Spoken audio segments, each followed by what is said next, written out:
Our programs offer many languages. Please visit suprememastertv.com/schedule. Nos programmes offrent plusieurs langues. Veuillez visiter suprememastertv.com/schedule. Nuestros programas ofrecen varios idiomas. Visite suprememastertv.com/schedule. 我们的节目提供多种语言，请看 suprememastertv.com/schedule。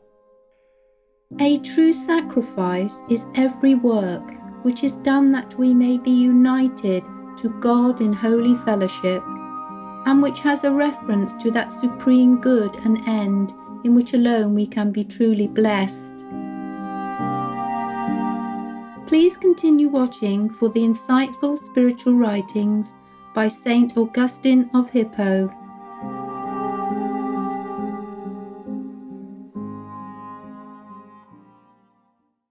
Olá, kind-hearted viewers. Olá is hello in Portuguese. I'm Thomas.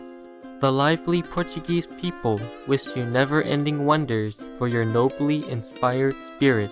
May you always be heavenly blessed.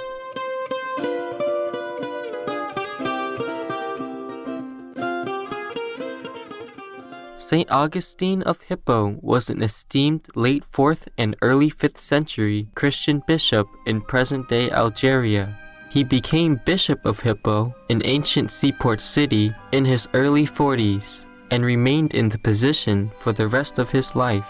Known as one of the greatest Christian philosophers, St. Augustine was a prolific writer, with about 100 books, 300 letters, and 500 sermons still preserved. His work, which covered subjects including theology, philosophy, and sociology, has had a lasting influence on the Christian world. Among his most significant writings are The City of God, De Doctrina Christiana, and Confessions. The respected bishop was also a compassionate vegetarian and drew attention to the lifestyle of those who not only abstained from flesh and wine, but also from other viands, which flatter taste.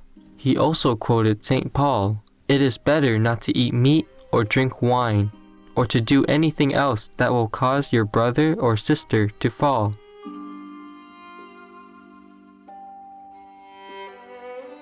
We will now continue with reading passages from St. Augustine of Hippo's substantial work, The City of God.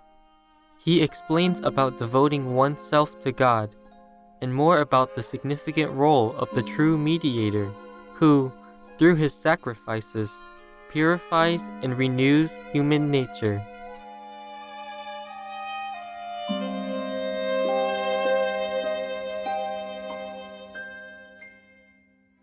Book 10, Chapter 6, of the True and Perfect Sacrifice. A true sacrifice is every work which is done, that we may be united to God in holy fellowship, and which has a reference to that supreme good and end, in which alone we can be truly blessed. And therefore, even the mercy we show to men, if it is not shown for God's sake, it is not a sacrifice. For though made or offered by man, sacrifice is a divine thing, as those who called it sacrifice meant to indicate. Thus, man himself, consecrated in the name of God and vowed to God, is a sacrifice insofar as he dies to the world, that he may live to God. For this is a part of that mercy, which each man shows to himself. As it is written, "Have mercy on thy soul, by pleasing God." Our body too, as a sacrifice when we chasten it by temperance, if we do so as we ought, for God's sake, that we may not yield our members instruments of unrighteousness unto sin, but instruments of righteousness unto God. Exhorting to this sacrifice, the Apostle says, "I beseech you, therefore, brethren, by the mercy of God, that ye present your bodies a living sacrifice, holy, acceptable to God, which is your reasonable service." If, then, the body, which, being inferior, the soul uses as a servant or instrument, is a sacrifice when it is used rightly, and with reference to God, how much more does the soul itself become a sacrifice when it offers itself to God, in order that, being inflamed by the fire of his love, it may receive of his beauty and become pleasing to him, losing the shape of earthly desire, and being remolded in the image of permanent loveliness. And this indeed the apostle subjoins, saying, "And be not conformed to this world, but be ye transformed in the renewing of your mind, that ye may prove what is that good, and acceptable, and perfect will of God. Since, therefore, true sacrifices are works of mercy to ourselves or others, done with a reference to God, and since works of mercy have no other object than the relief of distress or the conferring of happiness, and since there is no happiness apart from that good of which it is said, 'It is good for me to be very near to God,' it follows that the whole redeemed city, that is to say, the congregation or community of the saints, is offered to God as our sacrifice through the great high priest, who offered himself to God in his passion for us, that we might be members of this glorious head, according to the form of a servant. For it was this form he offered. In this he was offered, because it is according to it he is mediator. In this he is our priest. In this the sacrifice. Accordingly, when the apostle had exhorted us to present our bodies a living sacrifice, holy, acceptable to God, our reasonable service, and not to be conformed to the world, but to be transformed in the renewing of our mind, that we might prove what is that good and acceptable and perfect will of God, that is to say, the true sacrifice of ourselves. He says, "For I say, through the grace of God which is given unto me, to every man that is among you, not to think of himself more highly than he ought to think, but to think soberly, according as God hath dealt to every man the measure of faith. For, as we have many members in one body, and all members have not the same office, so we, being many, are one body in Christ, and every one members one of another, having gifts differing according to the grace that is given to us."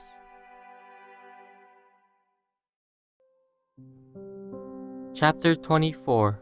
Of the one, only true principle, which alone purifies and renews human nature.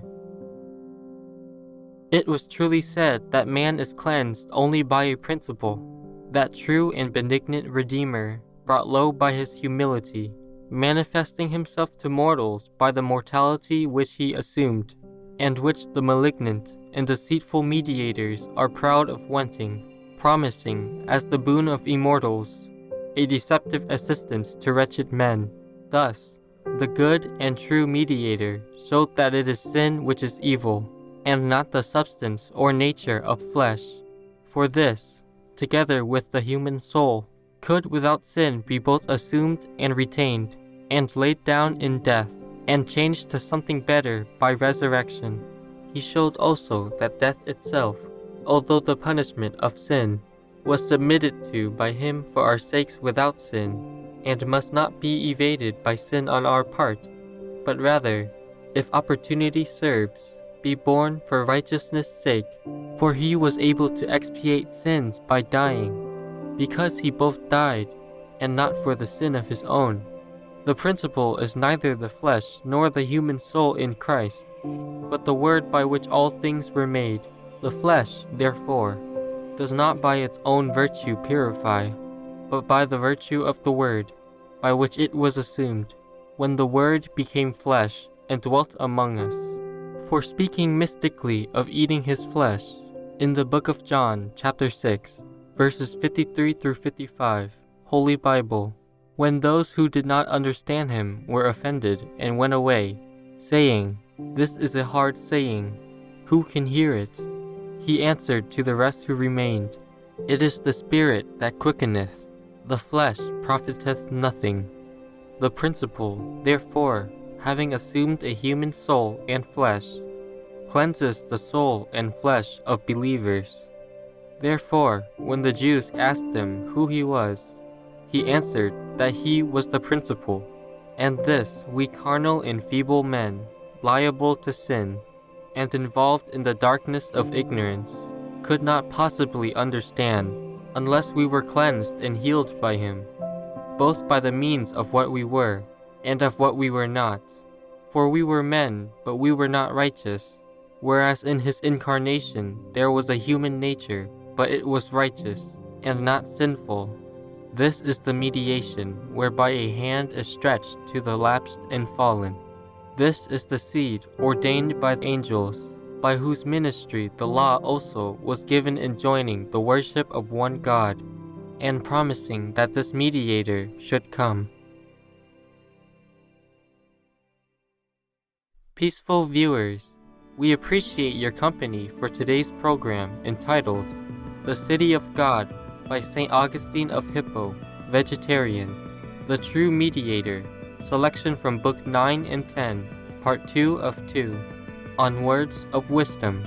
Coming up next is The Amazon Rainforest, A Jewel That Must Be Treasured, Part 2 of 2, right after noteworthy news.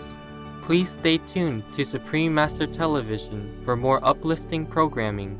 May the glorious mercy of God be gently poured over your awakened soul.